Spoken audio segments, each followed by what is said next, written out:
នេះសម្រាប់ទូចងាយស្រួលកាន់មកទៀតហើយជាមួយនឹង Vivo X200 Pro Mini បងប្អូនសម្រាប់ពណ៌នេះខ្ញុំអាចនិយាយបានថា99.99មកទឹកស្អាតដូចថ្មីបងប្អូនមកទឹកកៅសុកណាម៉ាស៊ីននេះបងប្អូនអាចមកមើលដល់ទីតាំងរបស់ខ្ញុំបានតាមមានសម្រាប់512ពណ៌នេះយើងមានតែមួយគ្រាប់ទេបងប្អូនហើយបើនិយាយពីការ៉េតវិញ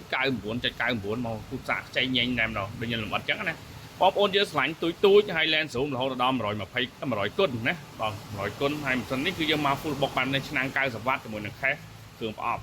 ជាមួយតម្លៃត្រឹមតែ500ជាងឯងអញ្ចឹងបងប្អូនមានតម្រូវការក៏អាចមកមើលបានទិញលក់វៃដូសេរីបងប្អូននៅតាមបណ្ដាខេត្តមានការធានាជូនច្បាស់លាស់ទិញពីខ្ញុំលក់ឲ្យខ្ញុំដូសេរីជាមួយខ្ញុំបានអញ្ចឹងបងប្អូនមានតម្រូវការជាមួយប្រភេទថតរូបស្អាតបាទជ្រុងងាយស្រួលកាន់នេះបងប្អូនណាមកមើលដល់ទីតាំងរបស់គ្នាបានណាមានតម្លៃពិសេសជូនអញ្ចឹងបងប្អូនទិញលក់វៃដូសេរីមកអរគុណមកដៃវងមូ30កើជាសាលាវេធីនេះមកបែប phone store របស់គ្នាអរគុណច្រើនជម្រាបលា